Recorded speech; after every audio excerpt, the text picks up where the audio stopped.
When I was 16, somebody choked me out and I lost consciousness. And at 45, I had kind of a life-altering event. My son, he's in anaphylaxis and he can't breathe. And I freaked out. At that time that I tried a trauma method, I'd only done talk therapy. And after a couple resourcing sessions, when we finally got to the trauma, 3 weeks later, I was able to come home, eat a full meal. My breath changed 2 years after learning how to do EMDR by the founder of EMDR, Francine Shapiro. I learned Brainspotting from David Grant. I ended up being a Brainspotting trainer. I've been scuba diving with my husband for 25 years. He looked at me and he said, you know, you've been saying you feel calmer since you started Brainspotting, which to me is the best trauma technique I've ever found for myself and my clients. I worked 5 years with one. That is just severe trauma, so severe that you have to create different personalities. Now she only comes like once every 6 weeks. She no longer meets criteria for borderline personality disorder. She's not switching personalities. If you have trauma, whether it's single incident trauma or a lifelong of trauma, I would really recommend that you look up brain spotters who are certified. And I just would really love for people to understand that brain spotting is an amazing technique. EMDR is good for trauma, and that PTSD or unresolved trauma is very much physical and has to be resolved in the brain and the body to really have long-lasting freedom from it. Greater Good Radio, connect, learn, heal, and grow, is brought to you by Brain Gain Hawaii, a boutique executive recruiting, career development, and coaching firm. Learn more at braingainhi.com. Welcome to Greater Good Radio. Today's guest is Lisa Larson, who we call the Trauma Mama. I'm going to let Lisa tell us a little bit about herself. Okay. Well, thanks for having me. So I would never have guessed I would someday be called the Trauma Mama, because I was totally in denial that I had been traumatized. My story was I had a great childhood. You know, I was so lucky, completely kind of cutting off that I ever suffered from trauma. So kind of as I grew, I had some events and received like top-notch cutting-edge trauma therapy, and it changed my whole life, changed the life of my family. And so I fell in love with treating trauma as a therapist, started a trauma center, and now I teach trauma therapy, like the best method I've found to heal trauma, to clinicians so more people are healing from trauma. So my passion is trauma.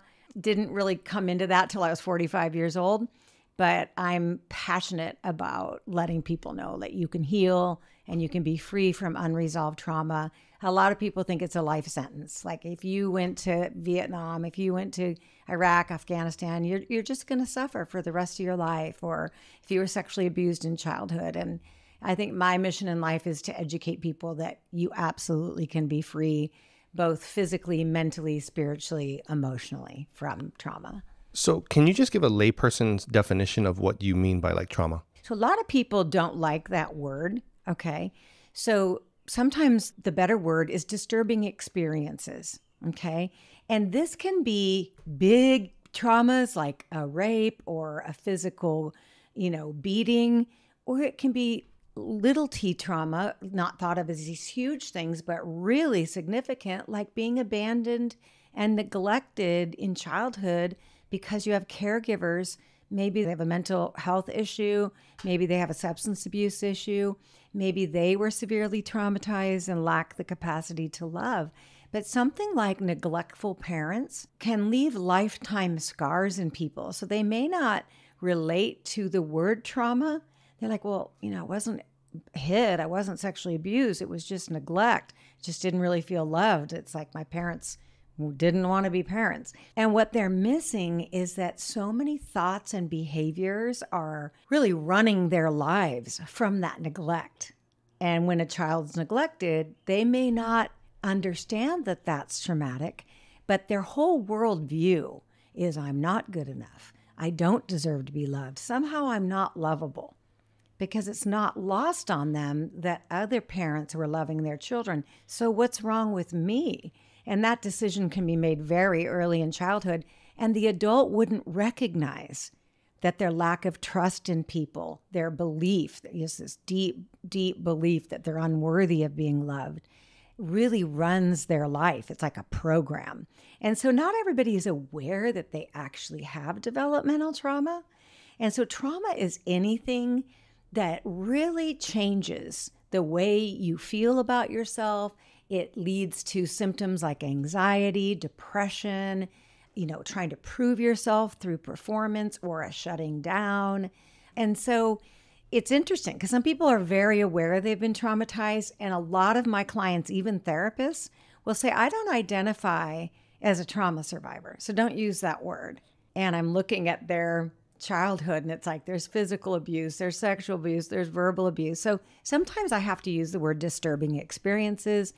And sometimes it's what people didn't receive, not like an act of aggression or violence. Really, I had to count on me. I was alone all through childhood.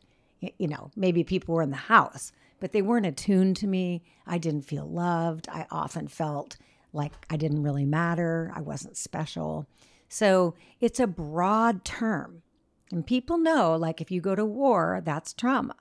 But they don't know that things like neglect or just being programmed over the years with chronic insults and humiliations and rejections, that has completely shifted your worldview for life. So all of that it embodies trauma. And then earlier you mentioned that you have kind of a mission. I do. Right? Can you share that? It's very personal for me. So, I think when somebody gets really passionate about something, it's usually because they've suffered with it. And so, I can't believe I was as naive as to say, oh, I don't have trauma. I had a great childhood. Because from 16 years old to about 20, I was fainting all the time. And when I was 40... Like weekly? Whenever I got any feeling of anxiety, I would faint. So I'd be like in college and I'd get nervous for somebody to get up and speak and boom, the ambulance is called because Lisa Larson's on the floor. And I never put it together. But when I was 16, somebody choked me out and I lost consciousness. And it never occurred to me that the fainting, I would have to pull off the freeway because I could see that I was about to pass out. And I never registered that was a trauma response. When I was 45, I was still in denial I had trauma, but I did suffer from anxiety, especially when somebody raged at me. I would have anxiety to the point of not being able to eat or sleep. And at 45, I had kind of a life-altering event. And what happened was I was playing tennis up in the mountains, very far from a hospital, and I ended up getting stung by 2 yellow jackets. And I didn't know that I was going to go into anaphylactic shock, but I did. And I didn't get to the hospital on time. So I flatlined. And that was in 2005. I was 45 years old. And then I was okay. I mean, I ended up spending the night in the hospital, had to have a lot of medication because, I literally could hear it going 45, 40, 35, and then code blue, code blue. I wasn't really traumatized by that. But 3 weeks later, my son, my oldest child, I got a call. He's in the Roseville Kaiser emergency room. He's in anaphylaxis. And I'm like, oh my gosh, this is Groundhog Day. So I walk in and he can't breathe, which is exactly what was happening for me. And I freaked out. And I'm watching my son go through the same darn thing I went through 3 weeks before. And as soon as that event happened, he was okay. And, I was obviously panicked. But immediately I stopped eating. I stopped sleeping. I had 30 hours a week of clients and I was a wreck, absolutely a wreck. And it was at that time that I tried a trauma method. I'd only done talk therapy. And after a couple resourcing sessions, when we finally got to the trauma, 3 weeks later, that night I was able to come home, eat a full meal. And what was interesting about that session, that particular session was EMDR, was that it went back to childhood trauma. And I was shocked that the feeling of terror I had, because overnight I became OCD. I'm very much not OCD. And OCD in the sense that who's going to die next? And I logically knew it made no sense. I mean, I'm texting my 3 teenagers. Where are you? Because I'm anxious, like in my little smart-mouthed 14-year-old's like, ooh, I'm 5 minutes away in the suburbs and you better go to therapy for your anxiety problem, Mom. And of course, I'm a therapist. So I went and did the trauma work, continued doing trauma work, and realized that my entire life I had had anxiety and a dysregulated brain and nervous system based on unpredictability in childhood, based on it could be really, really good most of the time, but when it went bad, it was terrifying. And my breath changed 2 years after learning how to do EMDR by the founder of EMDR, Francine Shapiro. I learned Brainspotting from David Grand, who I went to become a better EMDR clinician, and ended up learning Brainspotting. And I thought I was going to be an EMDR trainer, but I ended up being a Brainspotting trainer because for me personally, the level of regulation of my brain and dissipating sort of what I call the evil twins of when you get triggered or somebody would scare me with an intense rage, which reminded me of when things went south in childhood, I would go into immediate anxiety and bad thoughts about myself. Like, if this person's so rageful towards me, maybe I shouldn't even be here. I mean, it's very extreme. And it just dissipated and my whole body got calmer. And even I went scuba diving. I've been scuba diving with my husband for 25 years. And I went scuba diving after I received some brain spotting therapy. It was actually just a 4-day training. And I did it with a lay person who hadn't learned it. And when we went scuba diving right after that, I always come up early and I run out of air before my husband, which doesn't make sense because he's 40 pounds heavier.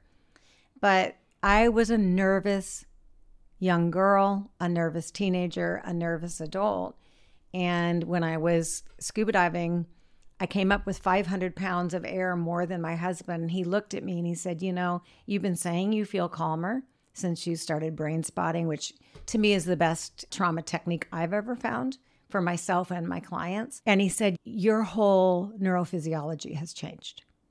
And what I've come to learn now that I'm a brain spotting trainer is that you actually move your brain from a dysregulated state. And mine was overly sympathetic, like a nervous, almost cortisol, adrenaline, overly sympathetic nervous system where I had anxiety, I had insomnia, I had hypervigilance, like what's going to happen next.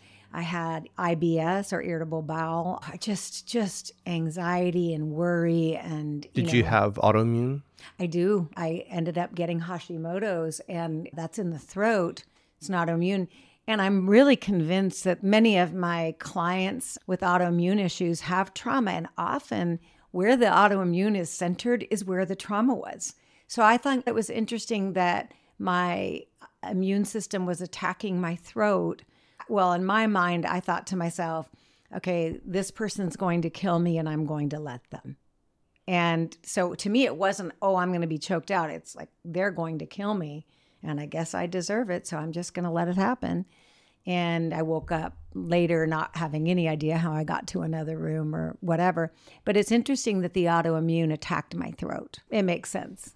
So for the first part, you were doing like CBT or something, or? So when I first became a licensed therapist, I think because I was afraid of my own trauma, which I should have been. I mean, there were some terrifying things. I landed on a very eclectic approach, but very much, where are we now? Where do we want to be? What are our goals? And what's the quickest way I can get clients there? I really believed in positive psychology. I was also in family systems, a lot of couples trainings, and a very goal-oriented therapist. And I didn't have a cutting edge brain-based, like I can regulate your brain for trauma. And so I was doing therapy and I had a full practice and I was good at what I did. The problem is that where trauma is stored in the brain is not in the logical talking brain. So the only people that didn't stay graduated in my practice were all those with developmental trauma who kept coming through. So fortunately for me, 7 years after I began practicing as a therapist, I found EMDR, and then a couple years later, I found brain spotting. And so when those people that had developmental trauma would call me back, I'm like, oh, I'm so glad you called. I have something much better for you now. I'm sorry, I didn't have a trauma modality that would really shift your brain, your body, and your entire worldview. So can you explain to the layperson what developmental trauma is? So developmental trauma is There's actually a famous study that kind of, I think, does the best job of looking at developmental trauma. And it's a study that Kaiser did. It's called the ACE, and it's called the Adverse Childhood Experiences Scale. And there's 10 questions. And this is a famous study done in the suburbs of San Diego with 79,000 Kaiser members. So these are people who have money. They're in the suburbs. And what they found is that the more yeses you had on 10 questions, which are negative or adverse childhood experiences, that if you had 6 or more, it was so difficult neurophysiologically and in your nervous system that people with 6 or more of these specific traumatic experiences would literally die on average 20 years sooner than those with less than 6. So developmental trauma, these are some of the 10 that are most prevalent. So insults, humiliations, verbal or emotional abuse is 1. 2, were you physically abused, even if it was one time where marks were left? Were you sexually abused? Did you feel neglected, unimportant, not special, not supported? That's a big one. People underestimate that one. Did you suffer from poverty? Did you not have enough to eat? Did you not have clothes to wear? Were you teased because you didn't have the funds, to have workout clothes when you're on the sports team? That's the 5th. Was there a divorce or a separation? Were your parents mentally ill? Was there substance abuse in the house? Did somebody go to prison? Did you witness domestic violence? All of those are 10 of the experiences that are considered developmental trauma. There can also be developmental trauma from school, like bullying. But developmental trauma is any of the experiences that happened that have impacted your nervous system. And the nervous system can go 2 different ways. We call it stuck on, where you're really anxious like I was, or stuck off, where you shut down. And like in the movies, we see people kind of like with that stare, kind of like they're just staring off. That's an indicator that somebody has really shut down, somewhat dissociated, that what they experienced was too much for them. And they're sort of there, but not there. And, they kind of sleep more. They're dissociated, disconnected. They tend to isolate, lots of depression, emotions. There's sort of a flat affect on the face. You kind of look like blank in the face. So that's an indicator. Also, fainting or not being able to remember things is a sign of going the other way where your system's shut down. So does that explain developmental trauma to you? Mm-hmm. Yeah. Mm-hmm. Yeah. Because a lot of times what I've seen is developmental trauma, a lot of times is way harder to work with than, a big T event. Yeah. Right? Because the big T event, but developmental goes like over long periods of time and you might not even remember it. Exactly. If I get somebody who had a very loving home life where they didn't have any of those adverse childhood experiences and they go to war, they fare much, much better than somebody that had a battlefield in their own home and then goes to war. Or if you've got a very loving home life and you go to college and you get date raped, that's 1 or 2 sessions. But it is, I've done a lot of pro bono work. Date rape can be done in 1 or 2 sessions, you've seen? If you have a good childhood Mm-hmm.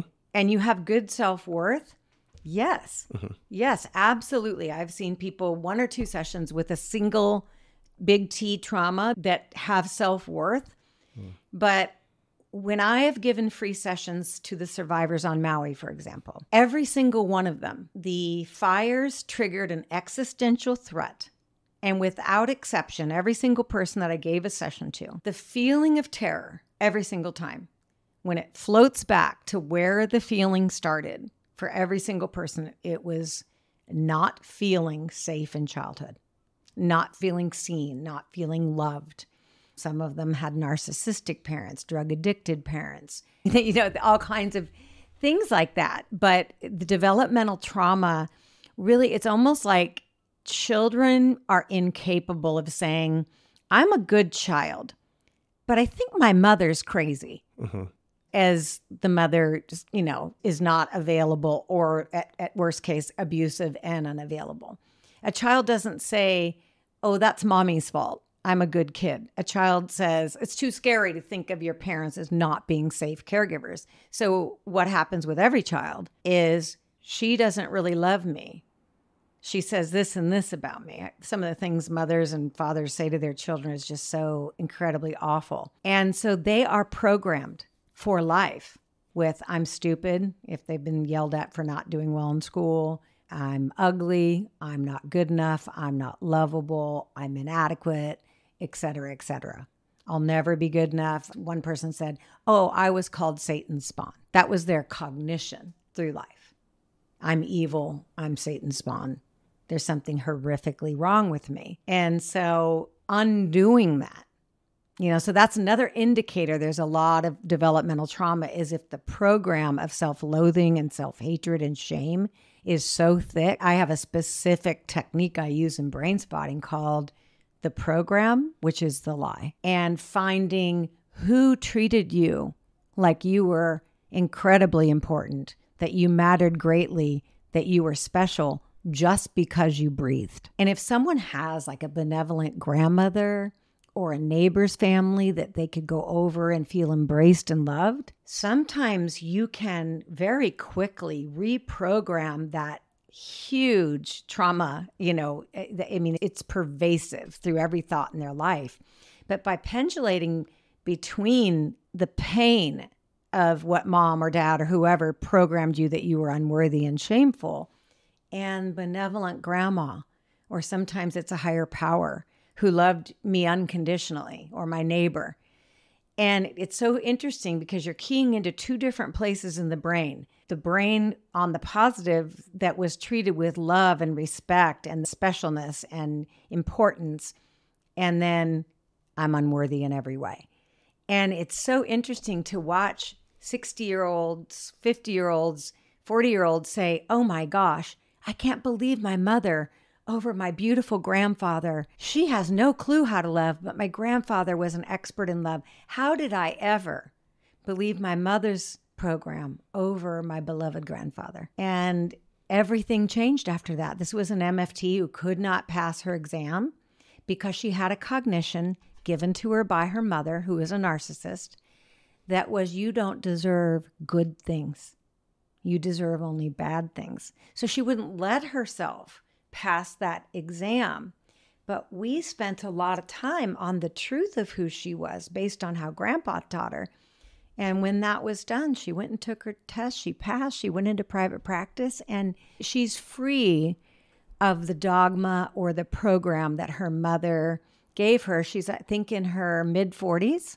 But she talked about it for years, and it was only through Brainspotting that she was able to really, actually, literally laughed at the program and shocked that she would ever believe it. So one took over the other. Yes. Yes. And it's very brain-based. It's not like talking about grandpa. Yeah. We have to find a place in a brain spot is a place in the brain where all of the memories, body sensations, and feelings of being loved, of knowing you always have deserved good things, that you've always been good enough, becomes more potent than the lie. And sometimes I'll even say towards the end of a session, we don't talk a lot in Brainspotting because it's so deeply in the brain and the 5 quadrillion neural networks in the brain that we want to let the brain do its healing. But sometimes I will float as an idea between mom and grandpa. Whose character can you trust more? She goes, it's so stupid. Of course, my grandfather. How did I believe her when she has no capacity to love over someone who oozes love to everybody he touches? So I'm passionate because I see people, the real root of so much of this is self-hatred and shame. And if you have developmental trauma, that's there. You mentioned Maui, right? Mm-hmm. What were you doing in Maui? Oh, I did some humanitarian trainings for Maui after the fires. I've been training in Hawaii for a long time. And, when this whole thing happened, I was super traumatized because, I just feel a connection to the people on Maui. I love Maui. I've been there probably more than anywhere else other than where I live in Northern California. And so it just felt like the right thing to do was offer free training to all the practitioners on Maui. And so we taught them phase 1. I trained them in phase 1 over multiple trainings People are still coming for that free training. And That was in person or online? it was online. And then there was another couple trainers that came and did a phase 2 over on Maui free of charge. And I'm teaching expansion, expansion is what's right with you. Helping people steeped in developmental trauma to break the program. It's called Expansion. And so I'm teaching that February 1st and 2nd on Maui free of charge. Yeah. Because everybody needs that way out. Expansion is sort of, okay, here's the problem. Terror because of a sexual assault.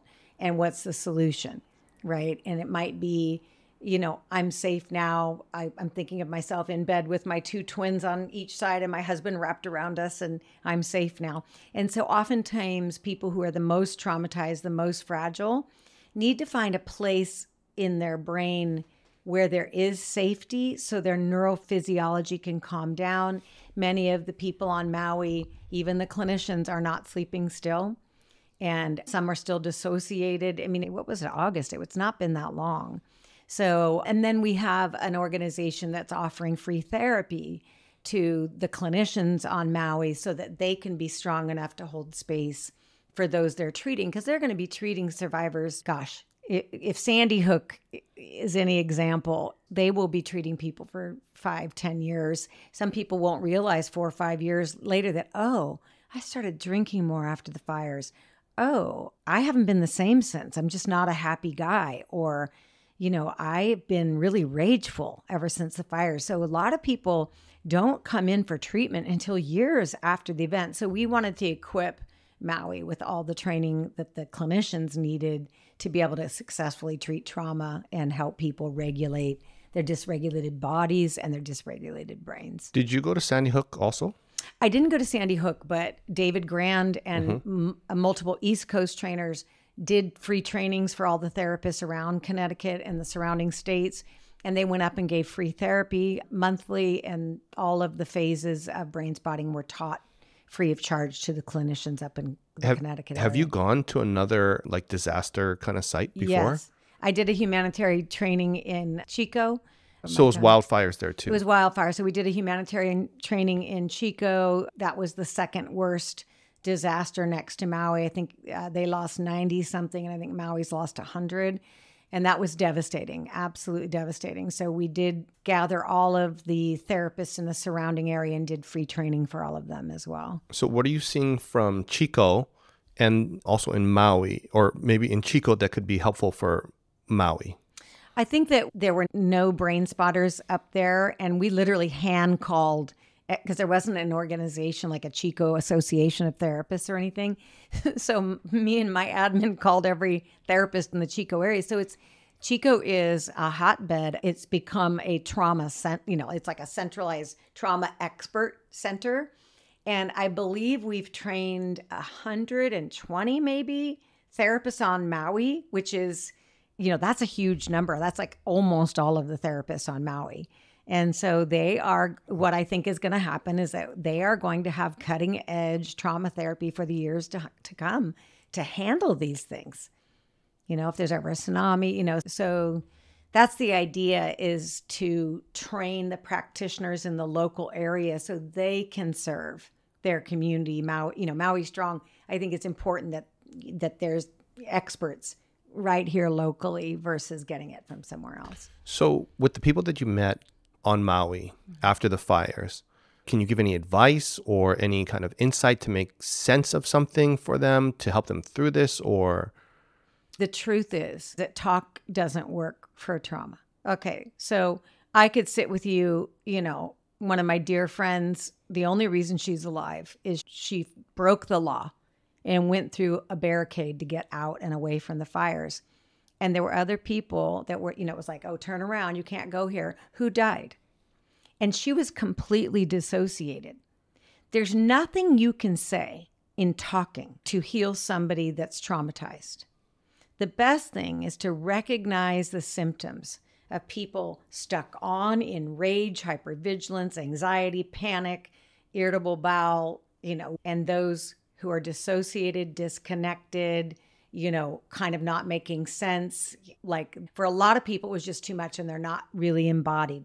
what is important is all the work I've done, I don't talk a lot. I basically, for every single person I've worked on, I have gone to an expansive, like, what will help you bear this unbearable loss? And finding whatever they say in their body, where do you feel that in your body? So one woman said, I've always, what this has brought up for me is nobody ever had me. I was never safe as a child. I was hated, and for her, the way out wasn't a human, wasn't a higher power.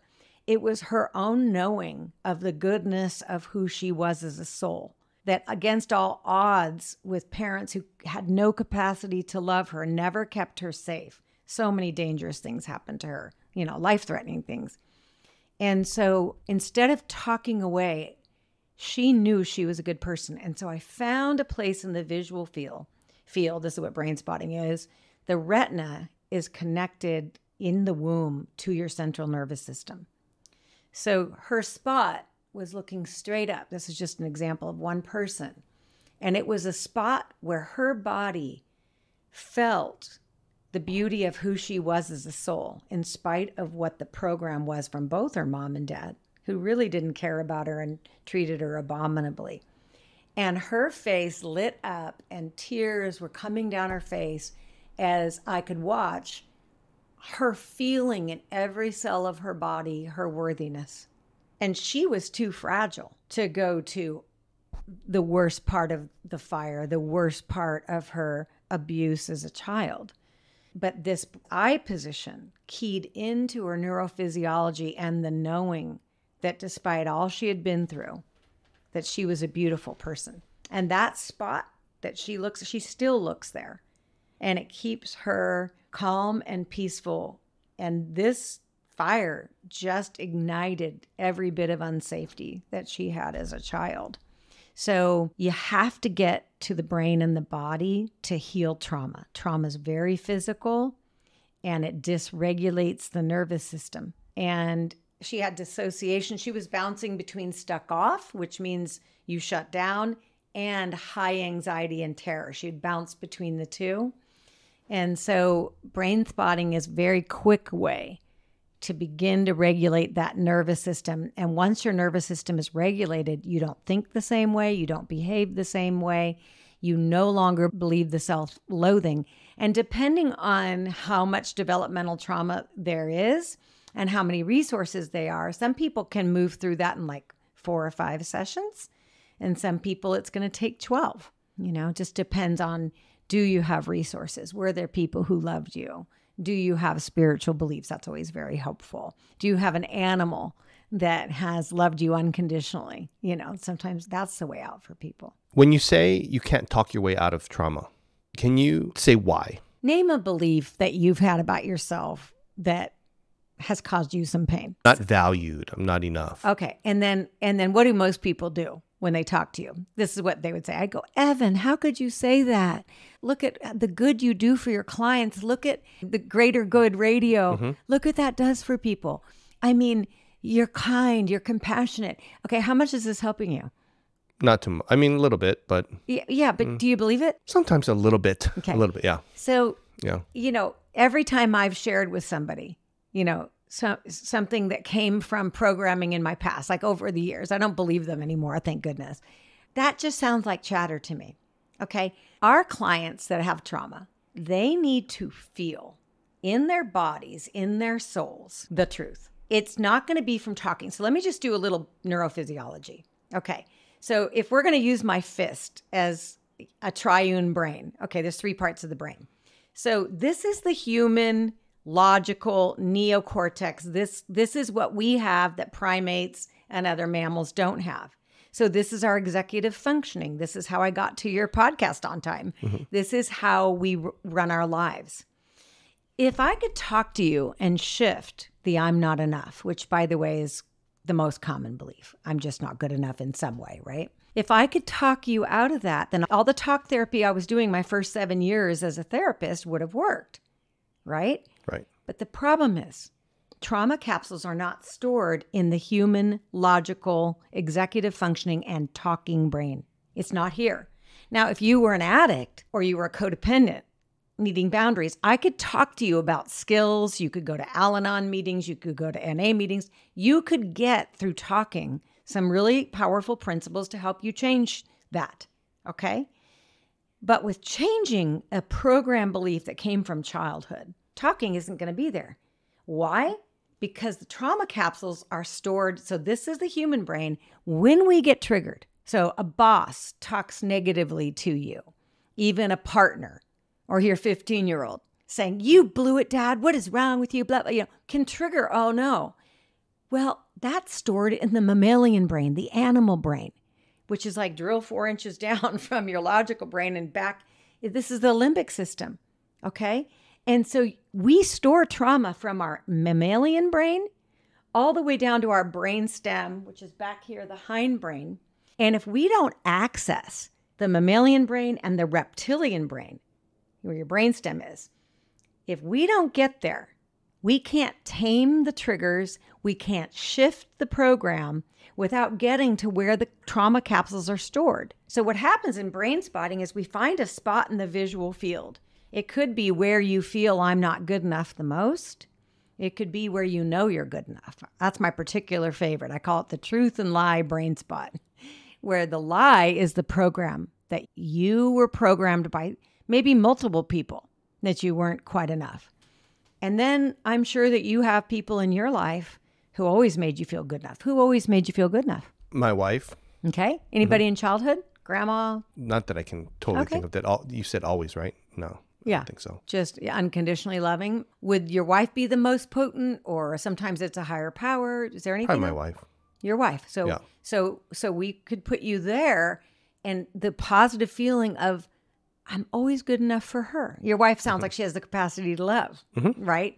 And so I would ask you, Evan, do you believe that you would benefit more from going to a place that keys into the program of I'm not enough? Or should we only go to I know I'm enough? And I know because of what I see reflected back to me and my wife. What would you choose? To do both? Only the positive? What do you think would be most helpful for you? To me, since I've been doing kind of a lot of work, I kind of opt for the pain side.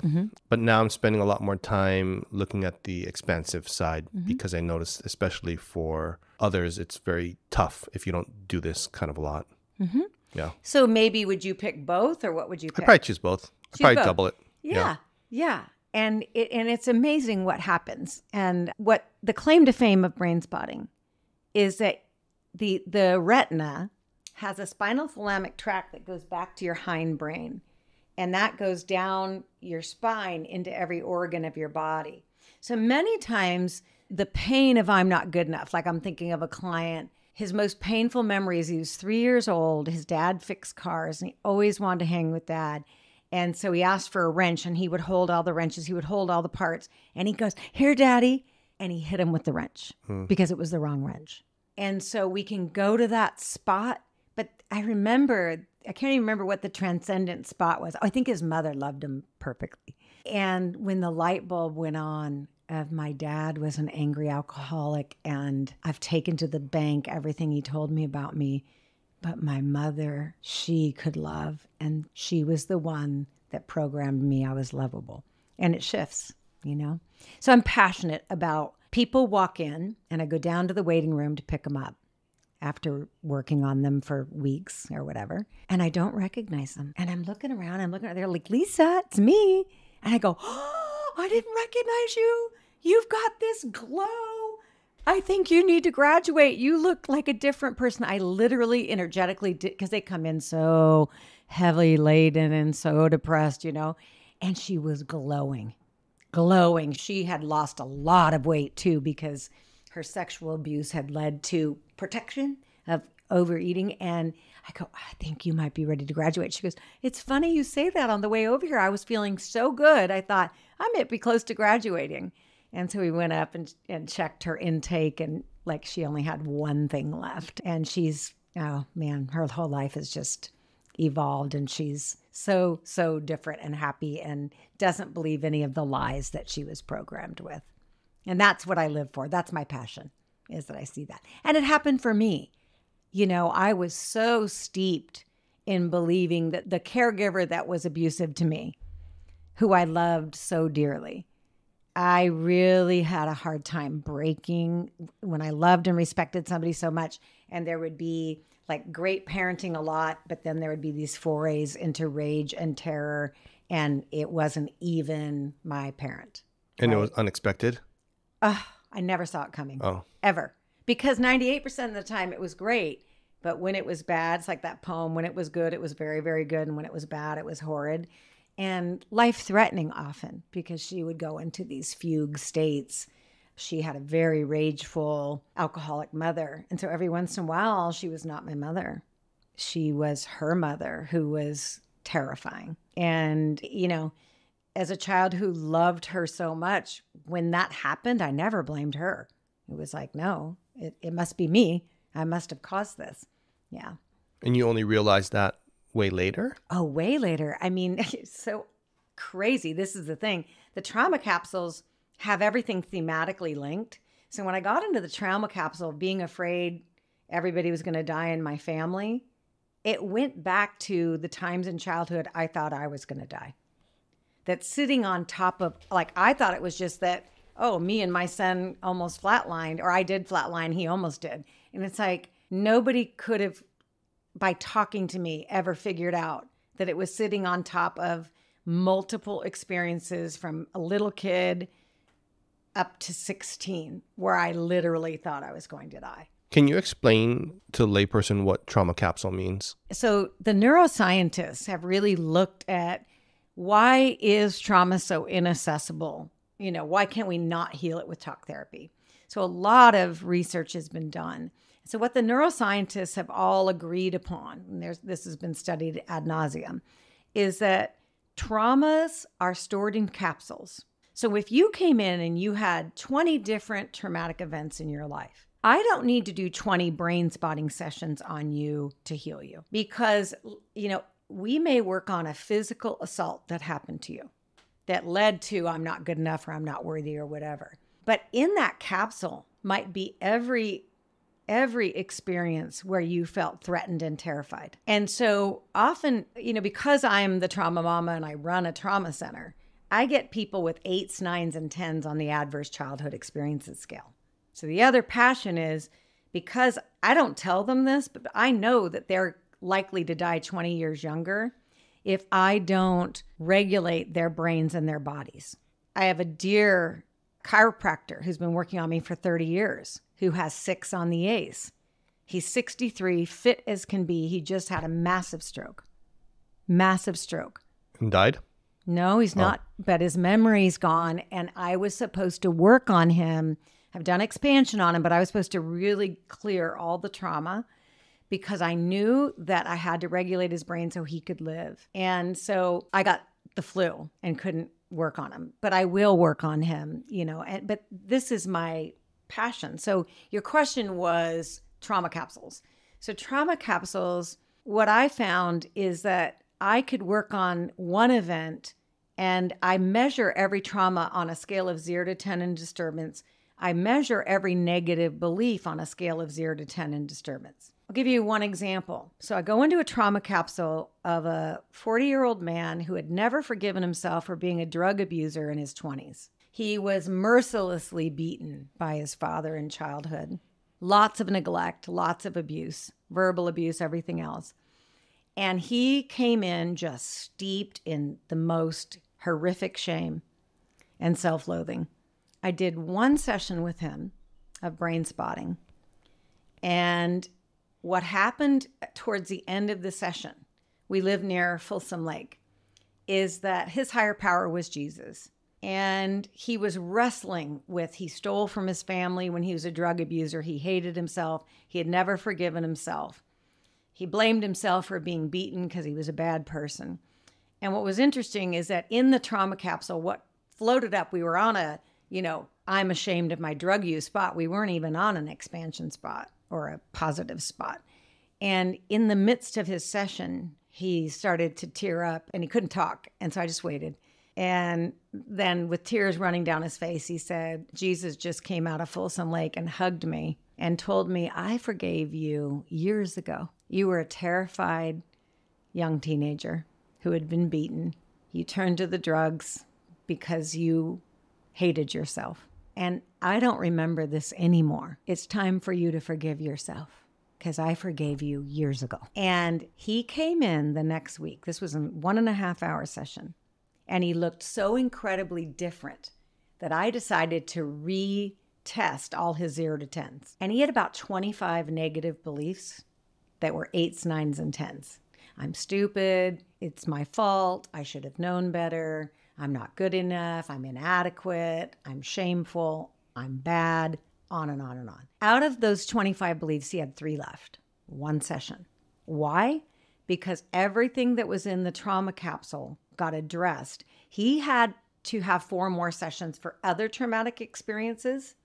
But I say this to illustrate that when you get into a trauma capsule that's held in the primitive brain, which we define as the limbic system, that's the barking dog, the mammalian brain, all the way down to the brain stem, okay? And so it's not like a ratio of 1 to 1, that if you have 20 traumas, you need 20 sessions. If you have 25 negative beliefs, it's 25 more. My average is 6 1.5-hour sessions, and it's all cleared because there's so much in those trauma capsules. It goes all over the place. I mean, nobody could have guessed for me that in the trauma capsule that was my flatlining terror of who's going to die in my family was all of my childhood trauma, where I thought I was going to die. So you can clear a lot more in one trauma capsule. There's a lot in there that's thematically linked. So your clients are not staying with you for years then? Oh, it's heck like, no. Heck no. It's like a couple months or something. I do have a couple clients with multiple personality disorder. And I worked 5 years with one that is just severe trauma, so severe that you have to create different personalities so each persona can take part of the trauma because you would not live. You would either commit suicide, overdose, something, right? So I worked with her for about 5 years, probably twice a month. Now she only comes like once every 6 weeks. She no longer meets criteria for borderline personality disorder. She's not switching personalities. So that's much longer. But for people with complex PTSD, that's about the average. And that's people with 8, 9s, and 10s on the adverse childhood experiences scale. And then they'll come back later or not necessarily? Life keeps serving up trauma. So like if there's, like my father died 2 years ago. I went back and got some work done, I'm still a bit in flight in terms of I'm overworking. So I went after that for a couple of sessions. So I feel like life serves up trauma, but I call it the Jiffy Lube tune-up. Like you've completed your major body of work for your life. And if something comes up that triggers something or new trauma, come get a Jiffy Lube tune-up and you're done. I get my own Jiffy Lube tune-ups. I clear anything new that happens. Have you ever had it then where you do a session, it's great, but then the minute they leave or so on, they have an adverse reaction? Well, I think that sometimes the trauma is deep, right? So on a really, really, when I see there's a very powerful experience, only twice as a trauma therapist have I had somebody that in between, usually I schedule weekly. So they're there Tuesday, and only twice have I needed to do a session in between the weeks where it's like we tapped into some trauma capsules and more bubbled up. So I always say, if you are in crisis, you call me, I will make sure you're seen. If I'm out of the country or out of the state, I have a whole trauma team. We have, 12 of us. So then somebody else will do that. But that's rare. That's rare. Normally people are just moving it through their body and they might feel tired, afterwards. My response to all my trauma sessions was I felt really tired afterwards, but also lighter. Like I had expelled something that had been causing me pain for a long time. So tired, but freer, I guess would be the word I would use. Okay. Yeah. And how are you utilizing it for sports? Oh, I love that. When I went to my phase 1 training, I went up 2 levels in tennis afterwards. Somebody there said, get your tennis racket. And I'm a competitive tennis player. And I just had a lot of nervousness in playing because of some of my trauma. And so with sports, I teach a whole one day on this, but often I will go to the problem. So like for me, the problem was if it was up to me to win the match for my team, I would choke. I would try too hard and instead of playing my in the zone, very calm game, I would try harder. And it was the kiss of death. And when I brain spotted it, the first brain spot was feeling like I wasn't good enough. And I would take my racket. We found an eye position where I didn't feel good enough and all the anxiety that I felt in a match when it was up to me. And I kept doing my forehand. I had all this pain in my shoulder. Some of it was injury and some of it was trauma. And what came up was my earliest tennis tournaments where I would play much better in practice and then choke in tennis tournaments. My dad would freak out on the side like, you can beat this girl. You're better than she is. Blah, blah, blah. You know, all this kind of stuff. Because he couldn't understand why I was choking in a match. So I worked on that. And then she found another eye position that was over here that was my best performance ever. And I kept swinging my racket. This is in the way, but swinging my racket. And this body memory of my best performance ever, which is playing somebody way better than me. And I lost by a smidge, but I was expected to lose badly. She was that much better than me. And I had nothing to lose. So I played just for the joy of it. And I started playing in my matches that counted for the joy of it. And my level went up 2 levels in tennis. So I do that work. I've worked with baseball players. I've worked with basketball players. I've worked with tennis players. I've worked with a lot of athletes that either choke or have the yips, which is like they literally can't. I had a tennis player that couldn't even serve, like she lost motor control. And so brain spotting is phenomenal for rooting out the problem and then going to sort of how they want to feel to be in their zone and their best performance. And it's when you play relaxed. And the reality is you have to play like there's nothing to lose. Every match is practice, no matter how important it is. Most of us aren't being paid, although I have worked with people being paid. And so that it matters, but they have to play relaxed. They can't play with anxiety. And performance anxiety is often based on traumatic experiences in the sport and traumatic experiences before the sport. Performance anxiety is just anxiety. And so helping the client resolve what's underlying that choking, that anxiety. And it's usually traumatic experiences in and out of their sport. So are you doing it where you're just basically healing up the trauma wound, or are you putting into place some type of practice that you're doing either before or during your tennis match as well? Yeah. So you root out the traumas that are causing the problem, but you also go to expansive material. Like, so it might be the best performance I've ever had, or I want to play like this, or I remember what I felt. You know, one person couldn't public speak, for example, which is a performance issue, especially if his partner was in the room. If his partner wasn't there, he could speak beautifully. So I asked him, well, what's your way out? And he said, I'm actually doing this for God. And I need to do this for God. I'm making a difference in people's lives when I public speak. And why am I all wrapped up around the axle? Because my business partner's there. And it turned out that that was representative of his dad, who was quite critical and verbally abusive. And so he found a God spot that was way far away, up high, and in the middle. And so I had him put his eyes on the God spot while he spoke. And he said, I looked at that spot, my partner was there, and I knocked it out of the ballpark as if he wasn't there. And he also, in the same session, we worked on him breaking 80 in golf. He had never let himself. And the day after the session, he also broke 80 in golf twice that week. And so performance work is amazing with brain spotting. It's really fun. So what else have you seen in the workplace work extremely well? I work with a lot of executives, actually.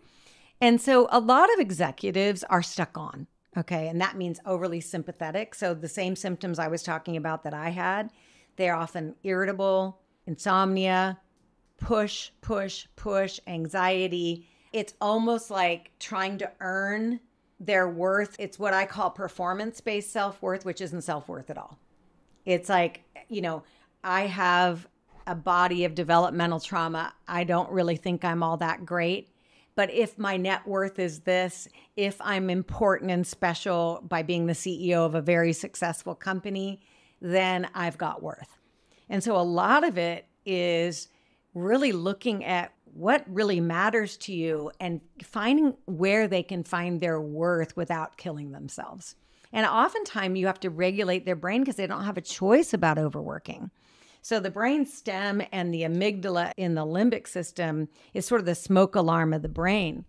And so all flight response, which is overworking, overdoing, you find a lot of executives stuck in that. Fawn response, pleasing everybody.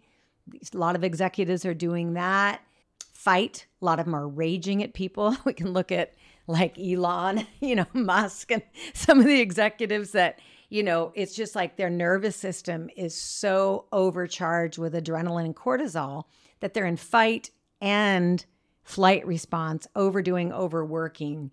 And, some of the bad press has been there's so much exhaustion that poor choices are made, drugs can be used, that kind of thing. So like anybody else, executives are people clearing the trauma, finding their self-worth. I developed something called soul spotting, like where's your goodness as a soul? What do you want to be remembered for at your celebration of life? And how well are you doing at living those characteristics of being compassionate, of being present, of being kind, of being generous, of being loving? How are you doing towards that? And usually whatever people say they want to be remembered for, they're usually doing a pretty good job of living those things. And so if you can find a space in the visual field where their whole body feels the truth of that goodness within them, I call it a soul spot. And it's like, here's the truth of who you are. So I've got a guy, he's an executive, and he's had this pernicious feeling of I'm not smart. He went to Stanford. Okay. It's like, okay, nobody that's not smart gets into Stanford. But it was so ingrained in him. And what he found is, I'm a really loving father. My dad checked out on me and didn't give me the time of day, but I have been so loving, and I have 2 special needs kids. And boy, the tears are coming, and I have loved them as fully as is possible. I did not repeat what I received as a child. So I put him on that spot. And boy, did that go a long way towards this underlying feeling of deep unworthiness and shame. So it's just finding the way out a lot of times. I don't treat an executive any different than I do anybody else because they have self-worth problems just as much as the rest of us. And they'll say, no, I feel really good about myself. Look what I've done with my company. I'm like, that's not worth. That's I'm good enough because, or I'm worthy because. Real self-worth is I'm worthy because of who I am as a being, as a soul, because I try hard, because I do my best, because I have succeeded in love, whereas I never received that. That's a big one. If I see someone that didn't receive love and they have a capacity to give that to their partner or their children, it's like, do you understand how miraculous that is? And I will find the spot where they get an embodied experience of their goodness as a soul. And that can change everything. You're going to be learning that this weekend. Yeah. Yeah. Well, this is the second time I'm taking it. Oh, cool. What yeah, do you learn more? I did the online one. Yeah. The other thing I was going to ask on that is, for a lot of times, really highly successful people or executives or so on will say, well, if I heal up this pain, then how am I going to keep succeeding? I'm going to steal a line from David Grand, who's the founder of Brainspotting. And he says this: trauma does not inform creativity. Trauma robs you of creativity. There's a contraction with trauma. So there's almost a frenetic pushing for success. When their brain gets regulated, and the primitive brain, like the limbic system, is the center of creativity, it's the center of spirituality, it's the center of more effective thought and behavior. So when you regulate the primitive brain, trauma healing is expansive. So there's a contraction with trauma. So they haven't even begun to operate their companies in the zone because they're constricted with trauma. So trauma resolution expands creativity, more intelligent thought. They'll get ideas in a more calm fashion, that they're going to enjoy the journey much greater. So that is a lot of creative people, not just executives, but people who are super creative. And being an executive of a company and being a visionary is super creative. The more traumatized you are, the more your creativity is battened down. I believe that we have to do psychoeducation to help them understand that these trauma capsules that you're trying to compartmentalize and shove down actually rob you of your creativity and your best thinking. And they're going to enjoy their journey a whole lot better. So you just have to, tell them that the energy it takes to keep all this shoved down, once your neurophysiology is calm, I mean, I'll just speak for me, being calm and having my nervous system regulated and my body regulated has only led to more successful endeavors because my mind's free to come with creative new things that when I had anxiety, I couldn't get there. Yeah, I think the hard thing that was posed to me in like as I coach people, and I found also for myself doing, years of really deep inner work, that there have been times where I don't have that hypervigilant energy that's super helpful to get a lot of things done. And then it becomes, where's the fuel behind this to just power through stuff that sometimes tends to need to be powered through. And I think that often the things that need to be powered through are not a passion, right? And so I try and delegate the things I'm not passionate about, paperwork. Okay. Delegating the things that I procrastinate, because those are the things but I love teaching. I love talking about this. So I think for a lot of people, it's recognizing if there's not a passion there, what am I passionate about? What would I love to do and wild horses couldn't keep me away from doing? And I think sometimes the lack of passion is that you need to really look at what am I the most passionate about, because that's where you're going to shine the most anyway. So are you finding that, because when I look at it, this is something I learned, is that passion, kind of the root word of that is pain and suffering. And then, that's terrible. And purpose, right? That's passion of the Christ, is suffering, right? So, somebody has been marginalized their whole life. So now they are super passionate about social justice. So it's a lot of it is moving kind of away that's true. from something, right? Why am I passionate about trauma?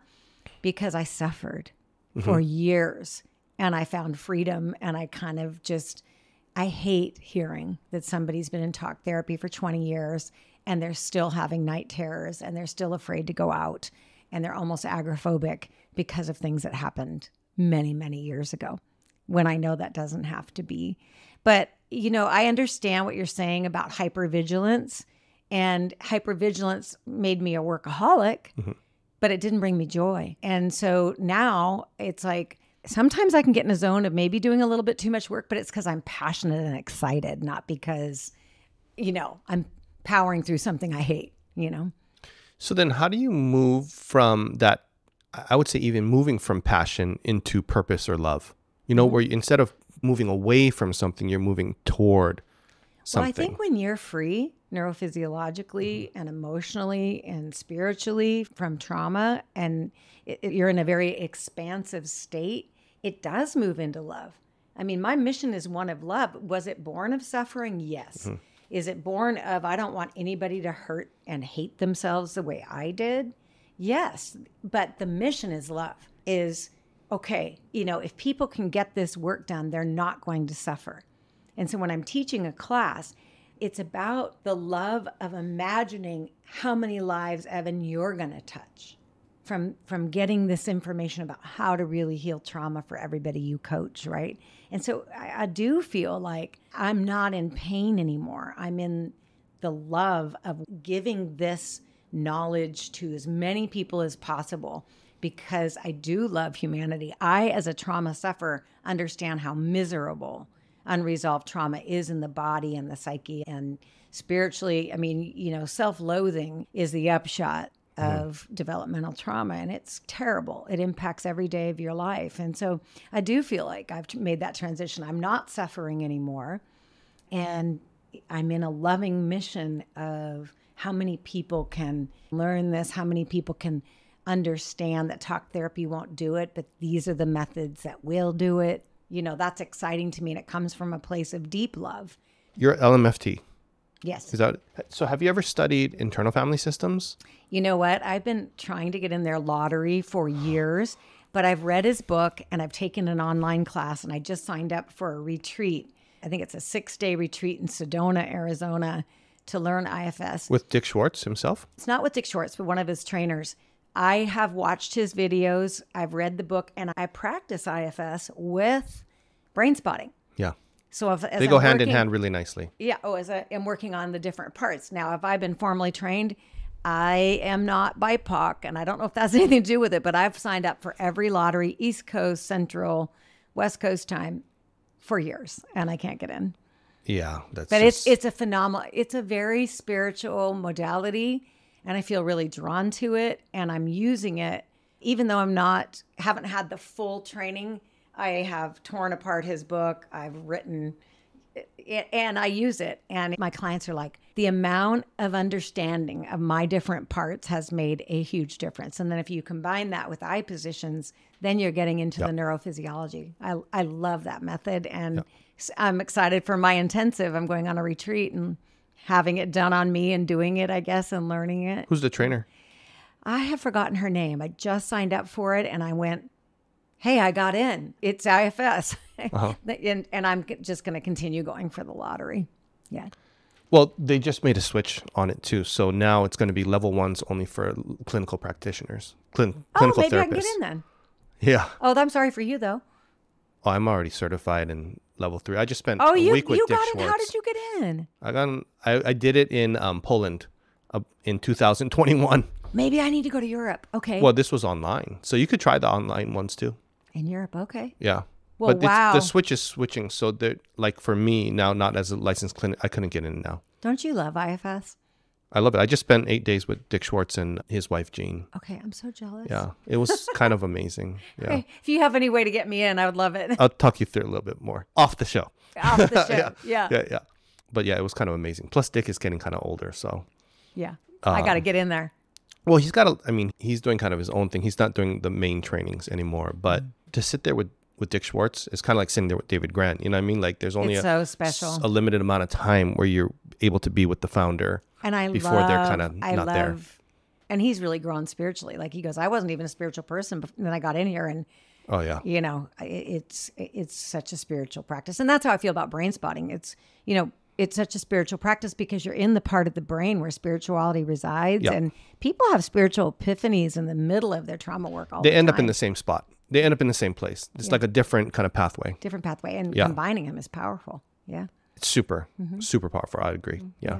So what have you seen work really well with kids, especially with, you know, their social issues that they're dealing with, friends, school, things like that? Yeah. Oh, I love working with kids. Kids are really easy to brain spot. How I work with kids is I kind of feel morally like I don't want to just put a child only on the problem spot. I want to put a child on the solution spot. Sometimes adults have a much harder time of finding what the solution would be. Whereas children, you ask them the question. So I'll give you an example. So a little boy had been shown graphic, pornographic material. He was like 9 and a really innocent kid. And he became OCD overnight and was just talking about things related to this video chronically. His parents were both physicians and there was OCD in the family. So they said, oh my gosh, like, is he 9 and suddenly OCD? And I said, well, you know, every time I go into trauma response, I become OCD. I start cleaning and my husband wishes I was OCD all the time without the terror. So I said, he's either got trauma-induced OCD or you're going to write a prescription for Prozac tonight, you know? And so I started questioning the boy and turned out that he'd been shown this horrific pornographic clip. And the parents didn't know anything about it. Parents didn't know anything about it. And they just all of a sudden, you know, he was just constantly over and over and over. It was a gay pornographic video. And he said, are you gay, mom? Are you gay, dad? Am I gay? You know, everything. And it was just obsessive. And so I just asked lots and lots of questions and finally got it out of him. And he was super ashamed that he had seen it, but it was traumatizing. And so I asked him, okay, what do you feel when you think of the issue? Sick, disgusted, scared, you know, those were his words. And he felt sick to his stomach. And so I was going to go to that spot, but I needed to find a solution spot first, which is called expansion brain spotting. And so I said, okay, what do you need to feel safe enough? Because you're terrified by this video and disgusted and sick. And he felt sort of tainted. That's my word, but that's what he was describing. And he said, I know. I want to be in Hawaii. So he's from California. I want to be in Hawaii on my family vacation with my whole family, grandma, grandpa, everybody, and Allah. He was a little Muslim boy, very devout, and he wanted Allah there. And so I said, okay, close your eyes. And I just want you to imagine your favorite place in Hawaii with all of your extended family. Tell me what you see. Tell me what you smell. Tell me what you feel on your skin. Tell me what you hear, and what are the emotions you're feeling? And he said, happy, safe, protected, all the good things, right? And where do you feel that in your body? He said, I feel it everywhere. So then I found both spots. And I told him, so I would just, move the pointer. I bookmarked it where the problem spot was, all the terror and disgust and shame, and then this feeling of utter peace and safety and connection. And he would tell me when he wanted to go to each spot. You could also put a picture, of it, or do it on a sand tray, or put the problem picture on one spot, the positive picture on another. In the interest of time, I didn't have time to do that. Both the parents were in the room with me. I think we went back and forth for 20 minutes, and he had utter peace at the end of the session. I checked in with the parents the next day. He had slept well, no more OCD, blurting out about this issue. His neurophysiology was restored. So children are very, very fast brain spotters. Their brain is not fully developed. And so the neuroplasticity that they have is just lightning fast. It's not unheard of to brain spot kids for 10 minutes. Mm-hmm. And so I find children so easy to brain spot. I had one little kid that had night terrors for 6 months, and one session and did sort of back and forth. And so it's very powerful, very, very helpful. And I love to get a hold of traumatized kids, because I'm just thinking how many years I could have been saved if I had had this work as a child or a teenager, What do you think the parent could have done if they had known that the child had, that experience? Is there something they could have done? His logical brain had been hijacked by his primitive brain. So as physicians, this family was familiar with my work, and they knew that they had to get to the primitive brain. They understood what brain spotting was. So they did the right thing. One session, one and done. Mm-hmm. That was all he needed. I've never seen him again. Wow. Mm-hmm. And you find that for kids that age can actually stay on the spot that long? Oh, yeah. Absolutely. Yeah. Plus, I give them control. There's the problem spot. A lot of times they spend a lot of the time on the positive spot. Yeah. So you don't leave them on the activated spot too long. I let them choose. Oh. And, sometimes they'll spend 5 minutes on one spot and 5 minutes on the other. Sometimes they do a minute. So you're almost always doing double spot. Young children, yes. Mm-hmm. With teens, I let them choose. They may want to stay on the inactivated spot. I'll offer them a resource spot.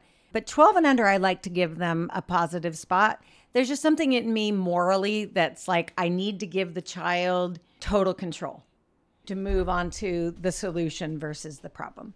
And then a lot of us have aging parents and grandparents and so on. What differences have you seen in, somebody who could be 70s, 80s? Oh, they do beautifully. When I was becoming a therapist, in my early 30s, the thinking was this: if you're beyond 24 years old, there's no neuroplasticity, you're kind of screwed. Well, I was already in my 30s. So it's like, oh, well, my brain can't change. And that is absolutely false. Absolutely false. I have many people. I just had I think she was 66 maybe, who came in, had never dealt with a date rape when she was only 13 years old. It was violent. It was horrible. And boy, her whole life changed. She's a different person. And I think we did 2 half days together. Totally neuroplastic change. Oh, so you went long. Yeah, she was from a different area. And so she was driving quite a long way. So she spent the night in a hotel, and we did like an intake and then a 2.5-hour session. And then the next day I did a 2.5-hour session on her. So what are you finding when someone's nervous system can't handle? When it's too much. It's too much. There's, obviously I have a lot of advanced training. So I make sure they're in their window of tolerance. Mm-hmm. Often it is expansion, the solution to the problem. Sometimes, as you know, in brain spotting, there's usually a more activated eye and a resource eye. So we have these special goggles where you can cover one eye and cut the activation in half. I will find a way for them to get through it. And sometimes I can only do it from a positive solution spot first. So like this woman that I was talking about, the date rapes, the first session, we processed it from an expansive spot of being held in the arms of her higher power. and we processed the whole thing for 2.5 hours.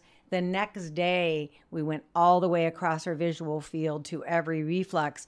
But when it became too tough, I would resource her more because it's not totally cleared until you're doing it activated. So with children, they may spend a ton of time with Allah and their family or whatever they say the solution is. But I go back to the problem, the image. When you go back to this image of what you saw on the internet that horrified you, scan your body 0 to 10. How's your stomach ache? And if the child is at a 0, they don't feel any disturbance at all, on the activated or the problem spot, they're clear. If that answers your question, kids get there very, very fast. And I've worked with a lot of adults in their 70s and even 80s, and they heal. Yeah. Did you want to, I don't know if you can, show like a quick demo? You want to be my client? I mean, yeah, might as well. Just because as we're talking through it, there's a lot of jargon as we're going in stone. So for a layperson who's never heard of it, they might be like, what the hell are they even talking about? Just whatever would be, I think, appropriate for like the audience to see. Just to get a basic idea of what... idea. Yeah, so you can even talk through it as you're doing it. Okay, so you're going to be actual client, yeah? Yeah, I'd be the client. Okay. What is the most bothersome thing to you that impacts your life? So you talked about feeling not good enough. I don't know if that's sort of the biggest issue for you or if there's something else that's really causing you distress. Well, the thing that's presenting like currently for me has been the tug of war between what makes me a lot of money and then what kind of brings me like joy and where my purpose is. Mm-hmm. That has been the theme for kind of a while that I've been working with. So an example would be like, I can do business things that make me a lot more money with a lot less effort. Although I've been finding that I spend an inordinate amount of time on healing, training, coaching, stuff that makes zero money, you know what I mean? On some things, you know, like just helping people and so on.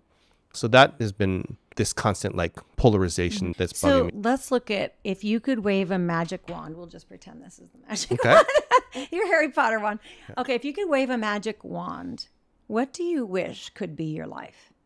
If I could wave a magic wand, I would have zero like financial pressure and then just spend all of my time doing things that either bring me more connection or the feeling of being valued. So that would typically be just doing more interesting things with my kids and people that I care about, and then being able to help others without worrying about any type of, you know, financial reciprocation. Okay, so quick question. Mm-hmm. How much do you love coaching people, healing people on a scale of 0 to 10? Probably 10. Okay. Yeah. And how much do you love these other business things where you can make a ton of money? How much do you love the work? 0, not at all. 10, the best I can think of. 5 or 6, maybe. It's 5 or 6. Yeah, I still like it. You still like it. Okay, so it isn't to not do that at all. Right. Or is it? I like business aspects of things. Mm-hmm. Okay, so let me ask you this. Do you have a belief that you cannot be financially successful if you're a coach and a healer? That has to be given away for free and that you cannot make a good profit margin as a coach and a healer? I feel like if I have to do that, I can do it. I have to charge a high amount, which is what I kind of charge. And then it makes it that somehow that restricts me. Like it cuts others out or something. I feel bad about somehow. Yeah. Okay. It's like you'll have to be privileged in order to actually deal with me at that point. So here's the thing. What I feel, but it has to be your words, not mine. What I feel is that you have a resistance to charging what you need to be safe financially for your family in the healing end of things. That you feel like it's privileged, it's too expensive. But if you were telling the truth, it's a 10 to you. If you could make your money without having to do the 5 or 6 that you're not really passionate about, you would probably have a lot more joy and probably be much more passionate about creating a business that's healing and coaching if you could get past the fear that it's only for privileged people. Am I getting that right? You know what it is too, is like, as you're saying that, I feel resistance, like definitely like in my head and in my chest. There's resistance around like, it's like, am I really deserving to do this type of work? There you go. There's the not good enough. Yeah. Am I deserving to do this work? Am I really deserving to do this kind of work? Because logically, I'm super highly trained. Like, and I Yes, you know are. I'm good at it. I'm going without to feeling share it. what Yeah. I'm seeing here. Okay. Is that if you were being truthful, you would like to forget something that's a 5 or 6. That's not passion. That's not excitement. That's not, you would like to create a business with your business mind that's a 10 for you. Okay, I'll give you an example. Training for me is a 10. Healing people is a 10. Managing people, administrative tax, -3. I love healing people. I love training. And here's the thing. I charge enough that I can do free pro bono work for people. There's nothing in the world that prevents you from being successful so that you can meet the needs of your family and yourself and not have financial worry. There's nothing to stop you from giving some trainings for free, having a couple hours a week for people that are on a very low sliding scale, because you're charging the people who can't afford enough for you to be okay. So I want you to tell me about the part of you that doesn't feel worthy of creating a business that you are so excited about. Tell me about the block to creating a healing business where you are financially safe, secure, and successful, and can give it away to certain people for a certain percentage of the time. That's what I do. Because I can make a living training, I can afford to go give several free trainings on Maui. I do pro bono work all the time. That's because I do enough paid work that, last week, a family whose son completed suicide the week before called our center. I just went in pro bono. I just did it because I am safe financially, because I've created a healing business where I make enough that I can give it away too. See, I think to me, as I ponder on this, there's like fear and resistance that's on like this side. And I mean, the reality is that I do run other businesses that earn pretty good amounts of money. So I'm not forced into this side, but I tend to spend an inordinate amount of my time in this kind of realm. There's a lot of confusion. Like, and even as you were just saying like that to me, and I even noticed a little bit of like wateriness in the corners of my eyes. And I noticed that like during that whole piece, I was like dissociated. Yeah, I fully dissociated out. I was like, I don't even know what she just said. Kind of. Okay. Let's find the spot for that. Okay? Okay. So first of all, tell me what the belief is, what the feeling is, and the worst part of this fear and resistance of creating a business that you would love. What is the fear? Humiliation. Fear of humiliation. Okay. That's this like a fear of being humiliated and like embarrassed and like pointed out, but in a negative kind of way. Okay. So close your eyes, and I'd like you to float back to this fear of being humiliated, noticing where you feel that in your body, the emotions that you feel with this fear of being humiliated. So where I feel it is on my left side of my body. Like goes from my head, kind of peaks in this area down to like my stomach area, but it's on the left. So this resistance to creating a business in coaching and healing that is your passion, your whole left side is afraid of humiliation. Yep. Okay, how activated is it 0 to 10 right now? 0 is no activation at all. 10's the highest. How charged up is this? Fear of humiliation. Like 9, probably. 9? So it's pretty high. Okay. Yeah. And one word at a time, what are the emotions you feel with this fear of humiliation? Shame, maybe a little guilt, like humiliation. Okay. And does this humiliation and this fear of it have anything to do with sort of the programmed belief of not being good enough or not being worthy or being somewhat inadequate? Does it have anything to do with that? I mean, like the visual in my head is like in preschool. In preschool? Does it have anything to do with caregivers or more friendships? No, this is like in the school. In the school. Yeah. Okay. And when did you feel that humiliation most strongly, Evan? About 3-ish, maybe. I don't know, somewhere around there. What was the worst part of this humiliation in preschool? I would say that the teacher constantly trying to humiliate. I don't know if that's, but it's like constantly humiliating me. And what does that cost you in your life, in terms of how you've felt about yourself and your self-worth? And probably holds me back from doing a lot of things. Yeah, it's holding you back from... What's holding me back from doing this? Yeah. At least this, I mean, there's a number of things, but this one showing, yeah. Okay. So when you feel the fear, the humiliation, the shame, how activated is it right now? 8 or 9, yeah. Okay. All right. Go ahead and open your eyes. And I'm going to bring you out here. How strong does it feel to your right? Like 7, Okay. And what about right here in the center? maybe 8. Okay. And what about if we go out here? It feels stronger over there. Okay. Maybe Tell me where. How far is it? about there. There? And is it up higher or is it lower? It seems to get stronger lower. Yeah. Okay. Is it there? Yeah. Right there? Can you see it? Yeah. You can see. Your bowl's on the way. Okay. Okay. Let me get that longer. Okay. Do I have it or is it lower? Yeah, it's more like that, yeah. Okay. Okay, good. How activated is the fear and the shame over here? It's fluctuating between like 7 and 9. Okay. It's kind of like pulsing. And if you start to feel like you're dissociating, let me know and I'll cover an eye. Okay. Yeah. So what I see is I had a teacher, I guess she was going through a divorce at the time, but she would write notes home every day about how like bad I was. Okay. And the only award I ever won when I was in like, preschool through 12 was best attendance. So I never missed a day over there. Okay. But she would exclude me and, yell at me, shame me, write notes home, blame me for things. Good. Just feel that. Kick and me see out. what happens. Good. Feeling a little bit lower. Yeah. Sorry, I'm looking at you instead of the pointer. Oh, no problem. You can even rest it right there. Probably easier. All right. Is that good? Yeah. It's mainly just like somatically moving, stuff Okay. moving through. That means it's working. So just notice your body sensations and what comes up and out of them. Yeah, it's sore in my stomach, and I've had a stomach issue for the last couple of days. Good. So hyper focus on that stomach and let's see where it goes. Whatever that stomach ache reminds you of. It's like a little baby in like my mother's womb. Okay, good. Follow that. It's like mom not feeling like good enough, but Yeah. transferring to me because I'm in there. We often carry things in our body that are from our lineage. And just notice if this feels like yours or hers or both. That's hers. Okay. So probably about 5 or 6 now.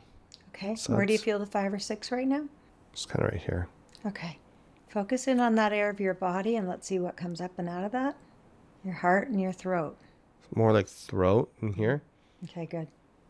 I can notice like constricted breathing a little bit. Yeah, there's information there. Just go with, see where that goes. Whatever It's this like a different preschool because I went to 2.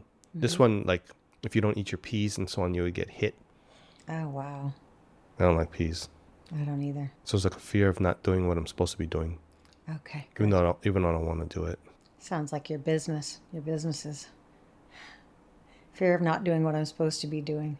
Although I do like my businesses to an extent, I just feel more of a calling to this, like the healing work. Yeah. Yeah. It's like 2. Okay. Shake it off. That's good. I feel a little bit neck. Okay. Just give that some loving attention and see what happens, whatever you're carrying there. I'm like around 5, and then I'm holding like my baby brother, Okay. like on my lap and so on, but I'm getting scoldings for not doing it right. Okay. Not doing it right. Feeling pretty clear on that.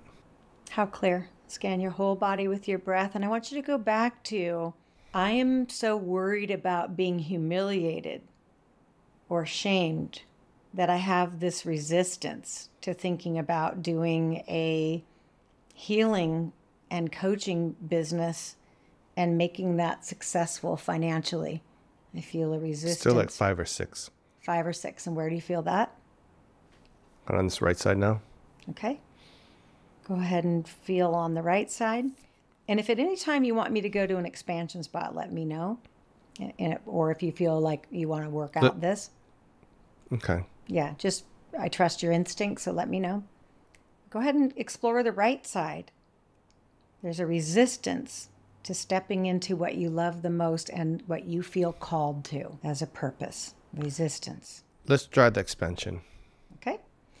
All right, we can come back to that in a little bit. Okay, so I want you to tell me, I've heard you talk about, I feel a calling, and I need the words are important that they're yours. I feel a calling and excitement about coaching and healing people, and I know how to run businesses. Like, there's a part of me that knows Right. I could be financially successful healing people and coaching people. Right. Okay. So tell me about the part of you that believes that that is your calling, that there's sort of a call on your life, that you're very trained. You're trained in IFS way more than I'm jealous. You're trained in Brainspotting. You're trained in probably lots of other things. And you're a businessman. The problem is the businesses you're doing are only a 5 or a 6. Mm-hmm. Okay, so you can do them, but you spend an inordinate amount of time on them. So tell me about the part of you that feels like if you were to put your mind to being successful financially with a healing business, coaching business, what's the calling on your life? To me, it would be more of a community. Community Yes, healing? I know. It's more of a community, like building a community around like connecting and healing and growing. So it's like the whole piece for this show is connect, learn, heal, and grow. So, I mean, that's basically what it is. So you want to create a healing community that's about Connecting, learning, healing, and growing. Healing and growing. Connecting. Just kind of what I'm doing already-ish. Just not at the speed that I would normally like to. Okay. So tell me about the part of you that believes with your unique, you're already on a spot. Keep going. Yeah, I know. Go ahead. Yeah, you're gazing up at that spot. Tell me about the part of you that believes you have this as a call on your life to pull the community together in growing, healing, learning, and connecting, and that believes you can be financially successful at it, and you could do some of it for sliding scale or pro bono. Tell me about that part of you and what's the best way to connect with it. See, that's the piece. There's like a disconnection. Okay. It's like I know it's possible, like cognitively, and I have all the resources necessarily to do it. What is your best possible, the highest possibility within you to connect to? I've been called to do this. I have every resource within me to create this healing community that's about learning, growing, healing, and connecting. And I've been called to do it. And I can be financially successful and safe and create this healing community for learning, growing, connecting, and healing. That is my call. So connecting to the possibility of it, or am I? Or do you need to hear from your higher power? I want you to do this. What do you need to connect with that would give you permission to step into something that you already want to do? I'm trying to get to. I'm dissociating like in and out. Okay, look over here at me. Okay, are you a spiritual guy? Yeah. Okay, is this a spiritual call on your life? It's more the spiritual call than anything else, I think. Okay. How much does that matter to you to follow your spiritual call on your life, to be willing? I've been fighting it. I know you have been. We've got all that over here. You're fighting it like crazy. Yeah. Because you're afraid of shame. You're afraid of humiliation. You're afraid of being ridiculed. Were you ever programmed that healing wasn't really good enough, that you needed to be successful in business, not healing? Was there anybody that programmed that into you? That healing wasn't really as worthy as being successful in just straight up business? It's more like past life-ish, where it's, the consequence doing that is like death. So it's big. Yeah. Mm-hmm. What do you need, spiritually or otherwise, to know that you can create a healing, growing, connecting, learning community and that you won't die for it? Do you need that from God? Do you need that from your wife? Do you need that from yourself? What would allow you to feel safe in this life to go for what is your dream and you acknowledge as your spiritual calling and not be too afraid to say no from past life or programming or whatever, or all of the above? I need like the universe or source energy to give me full clearance. What happened in the past will not happen again. Okay. And I have like the consequences are not, there's no consequences. What is your best way to connect with source? Because you're being called to this in this life. Tell me about your best way to connect with source that's telling you you're called to this. You're passionate about it. It is your spiritual calling. In this time on earth, it's your calling. And it isn't going to cost you your life to do it. So you said source. I don't know if you've had an experience in the past Or if you can connect to source and ask for some reassurance that it's not going to cost you your life to create this healing, growing, connecting, learning community. That's where I have a block on it. It's like, I need to know that what happened in the past is not going to happen again. Like Groundhog Day, kind of, you know what I mean? All right, so Because I don't want to, I'm not doing that. So connect with your source and say, I need reassurance that what I'm being called to do now will not cost me my life, which I believe it has cost me my life in other lifetimes. And I'm too afraid to step into this calling 100%. So I stay busy with my other money-making businesses because I'm afraid it'll kill me. I need to know that what you're asking me to do, that I can be here for my children and my wife and me. So it's like, I'm not sure who to ask. Okay. Or who can give. Well, you said source. Yeah. It's like, it's not sure where to locate that and where to, or like where to get permission or like validation or approval. Tell me about your source and your relationship with source. It's on and off. Okay. When it's on, what do you know to be true about your source, your universal source? When it's on and true, it just runs through me. I don't have to think about it. Mm-hmm. So I want you to remember it running through you and you don't even have to think about it. Think of when you've been most connected to source, feeling it in your body, feeling the emotions you feel, the experiences where you've been the most connected. And just asking humbly for that connection now and to remember the feeling of being very connected. So I'm trying to do that. It's like a part of me right here is like blocking me from, it's like, no, we're not doing that. And that's what's blocking you from your calling. From trying to connect, yeah. Mm-hmm. What's the block? Is the block source or something else? It's just a part of me that's like, no, we're not doing this again. Mm-hmm. Do we need to clear more of the activation out, or can we go for expansion? Feels like this is in the way. Yeah. Okay. So let's come back here. And sometimes we're not ready for expansion yet. Is this the place where you feel it right there on your right side? Tell me where the spot is. Like down. Tell me where. Like back toward you a little bit and then go down. Yeah, more like that, yeah. There? Or is it up? It's around there. Because on this, like, it's like a block. Like, no, we're not doing that. Okay, good. How strongly do you feel the block? We are not doing this. It could kill you. Well, it's not so much saying it's kill you, but it's just like, I'm not doing this again.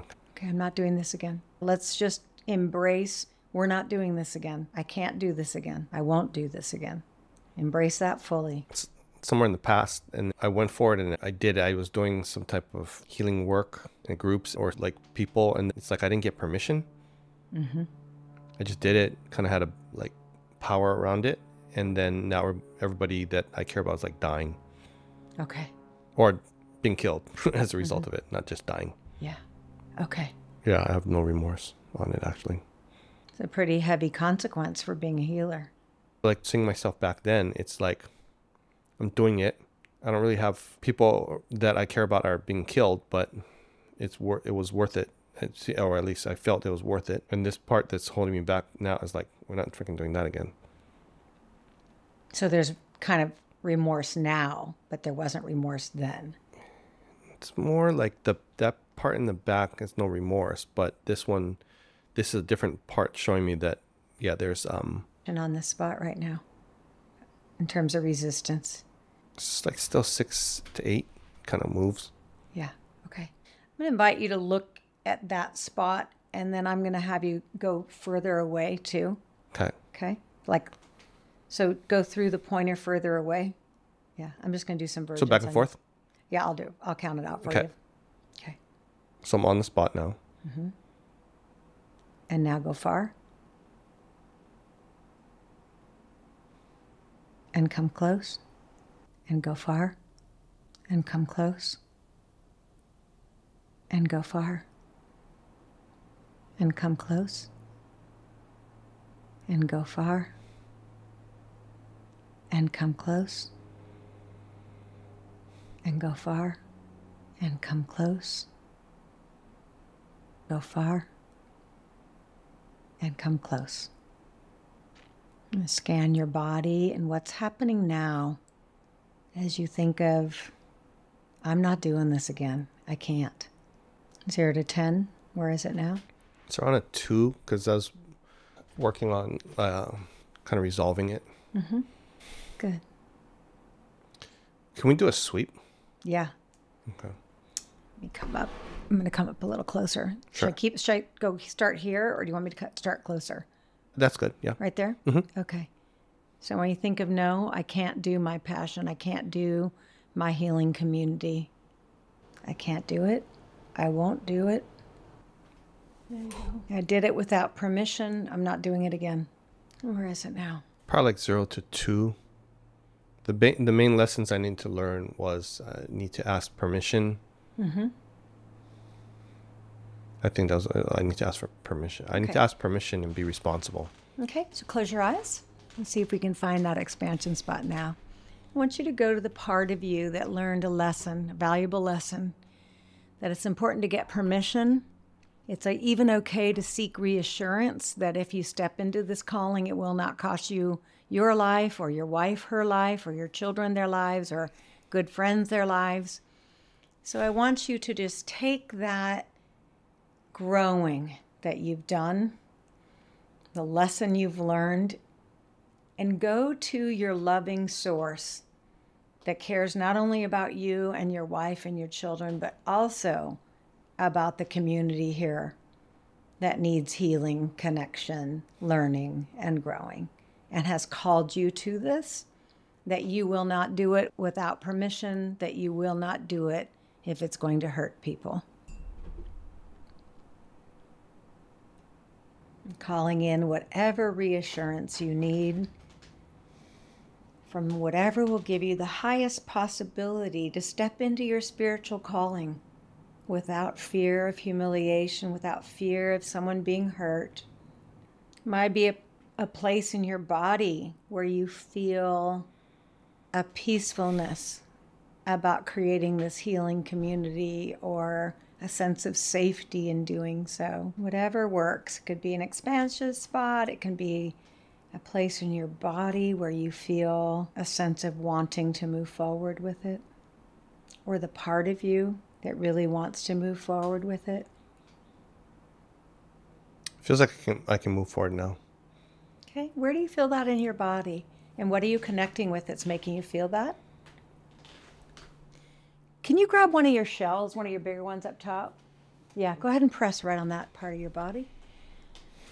Okay, do whatever you have to make that sensation. I can move forward on this. I'm supposed to move forward on this. I know how to move forward on this.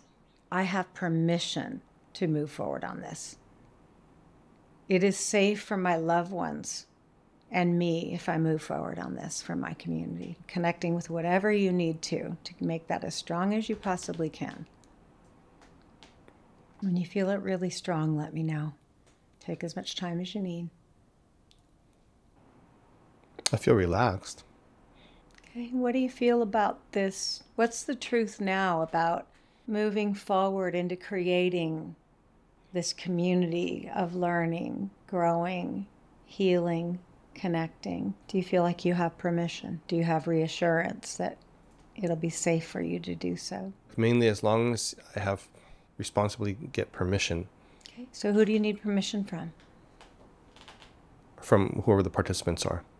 Okay, so see yourself getting full permission, giving them an option to stop whenever they want to, just like we do. See yourself being always careful to get permission.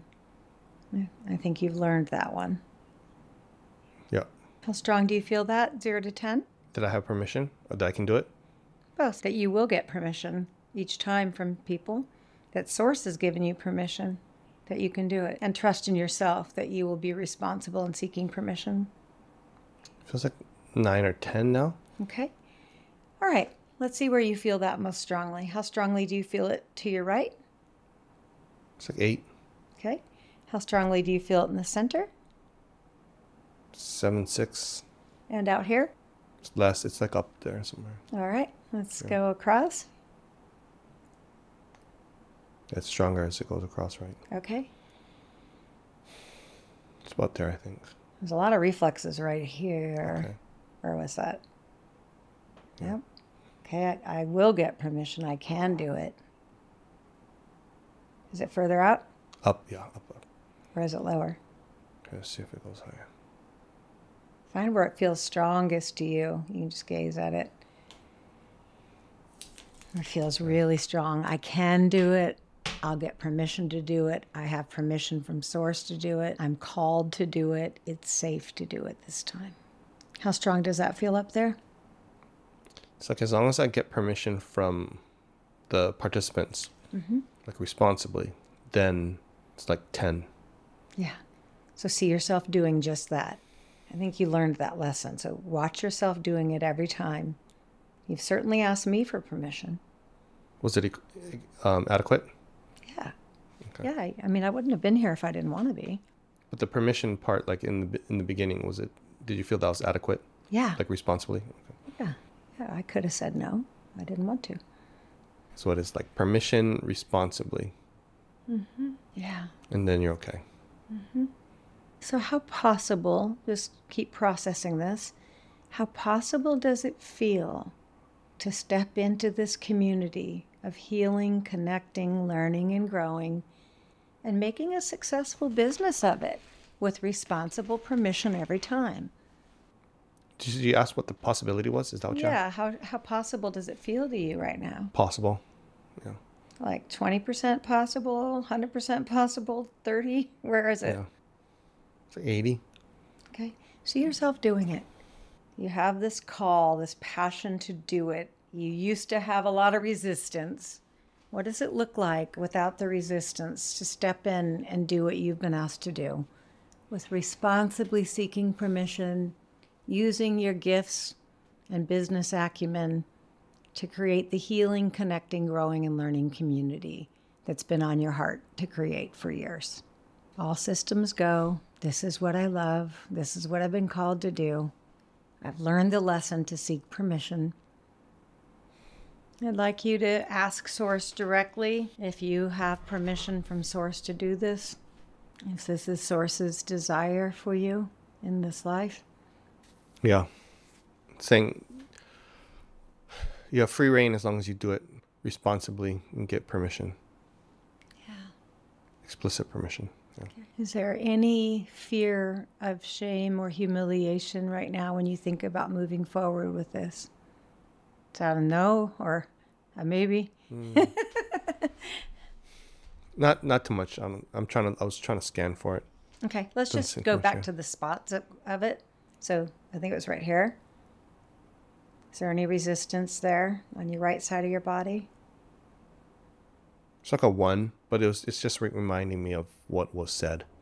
Getting permission to be responsible. And what about if I come over here, left side of your body? Any shame? I feel some, like, I feel it like I don't know. The number that comes up is 5. It feels a little bit less in my body, but it doesn't seem to affect it. I want to resolve this. So pendulate between this spot and the expansion spot until this feels neutral. I'll close my eyes because that light is bright.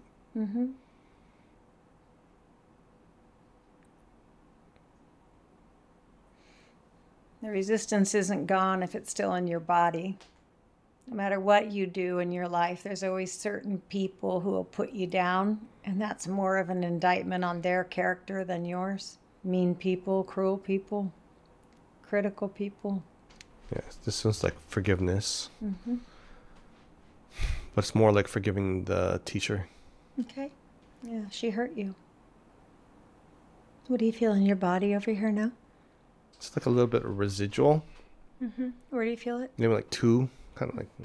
Right in there. Yeah. Let's go back and forth a couple times. It'll dissipate. And just making sure you release too what's not yours, asking Source to take it or whatever will help you. Because remember, some of that was your mom's shame. Some of that wasn't even yours. And sending your healing to her as well. Okay.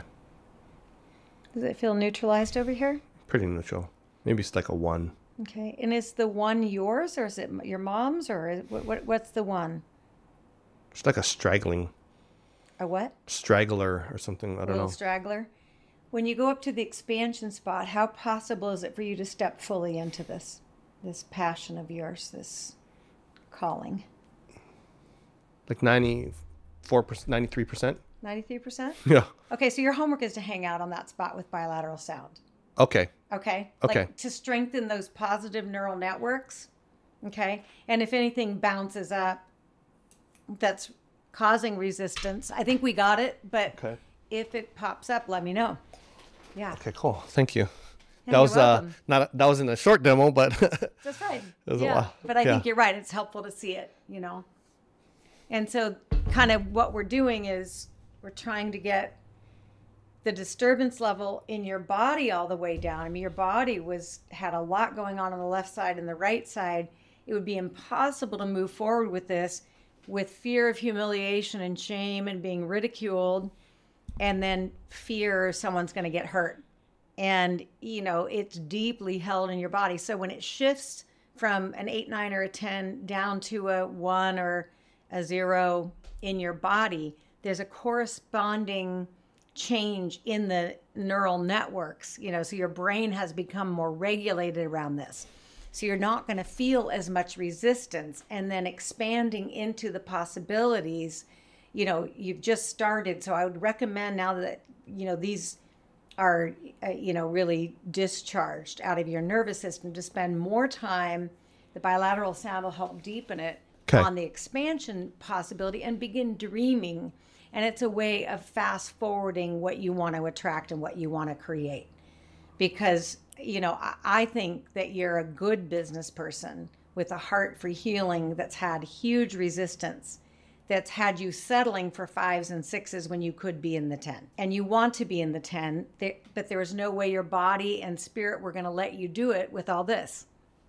Right. You know, so you had to excavate that out of your brain and your body before there was any chance you could step fully into the love and passion project that is your life, which is this community you want to grow.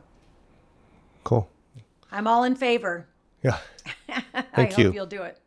Yeah. So the follow-up practice then is to stay with bilateral sounds on that spot. Only not on the trauma spots, but the possibility. The expansion spot. So just go to Right. the expansion spot. And there might be other expansion spots for you around this, like the joy of healing people spot, you know, the joy of doing the work I've always wanted to do versus sort of a 5, you know. So other expansion possibilities will open up to strengthen this in you.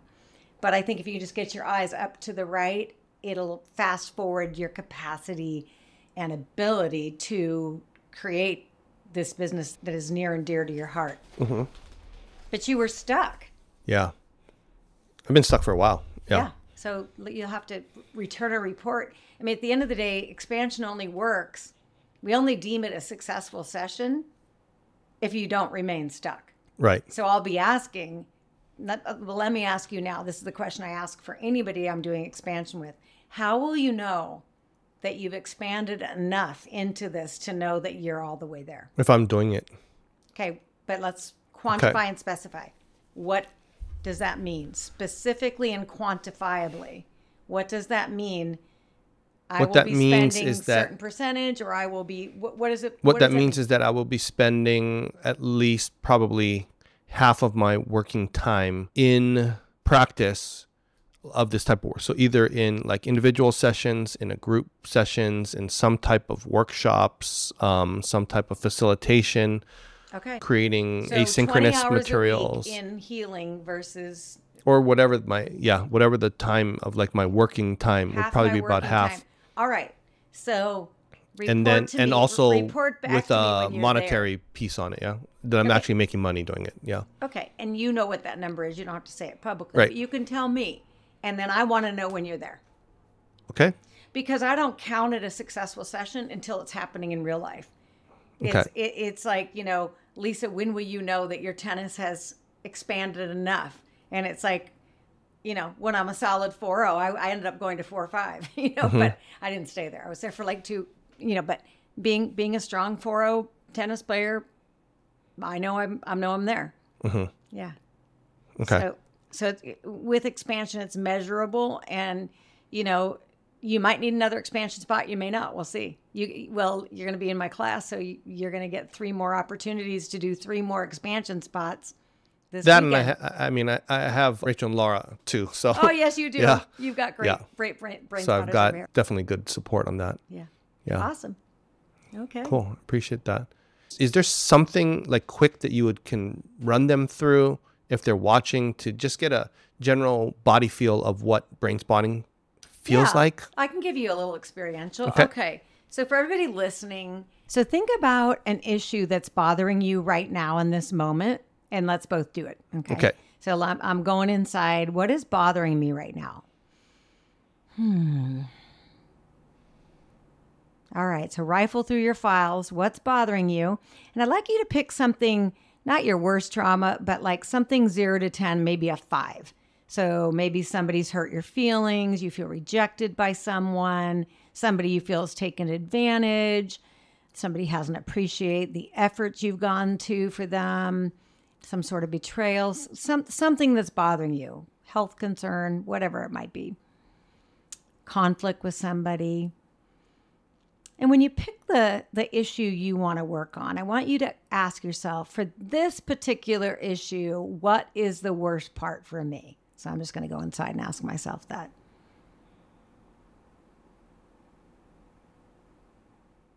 And then 1 word at a time, what are the strongest emotions that I feel around this issue? 0 to 10, how activated or charged up is the disturbance of this issue? 0, no disturbance at all. 10, the highest you can imagine. And where in my body do I feel this issue? Then I want you to gaze to your right and let your eyes organically go to a still point wherever they want to go. And while you're looking to the right, I want you to bring up the issue that's bothering you. Notice what emotions you feel as you're gazing with eyes open on a still point to the right. What are the emotions? 1 word at a time. Where do you feel it in your body as you're looking to the right? Is it the same place or has it moved? And 0 to 10, how activated is it as you look to the right? Higher, lower, the same? For me, it's a little more. Okay, and then let your eyes go to a still point in the center. Bring up the issue that's bothering you. What emotions do you feel 1 word at a time in the center? 0 to 10, how charged up is it as you're looking in the center? And where in your body do you feel it? Is it in the same place or did it move? And 0 to 10, how strong is it? Go ahead and gaze to a still point on your left, wherever your eyes want to organically go. Bring up the issue that's bothering you. Think of the worst part of it. What are the emotions 1 word at a time? Where in my body do I feel it to the left? And 0 to 10, how activated is it on the left? Okay. And then if I was a therapist and you're the client, I would ask you, where did you feel it most strongly? So where did you feel it? I would say on the left. Okay. And how activated was it? 6 or 7. 6 or 7. And what happened in the center and to your right? Less. Less? Okay. Would you feel like you want to go for the higher activated or do you want to go for a lesser activated spot? Yeah, I tend to go for higher activated. Okay. So the client is always right. That's a principle of brain spotting. So maybe somebody would pick, I want to go where it feels kind of in the middle. And then you can always change your mind. We always follow the client. But this gives you kind of an experiential, embodied experience of how where you look affects how you feel. So when you look to your left, you felt it more intensely. I felt the deepest solar plexus kind of nauseous feeling in the center. It's just sort of an uncomfortable conflict situation I'm in right now. And it felt much calmer on the left and kind of in the middle on the right. I probably would have gone in the center, almost like a nauseous feeling. So it's interesting. Yeah. So what's really happening in brain spotting is when you look at different places, it keys into your nervous system and your brain in different areas. And for people who are really fragile, they may want to pick where it's the easiest.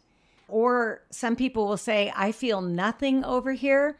And the nothing may be where it's even worse, but they're dissociated because it's too much. So we go where they have access. Is there anything that we missed that you wanted to cover?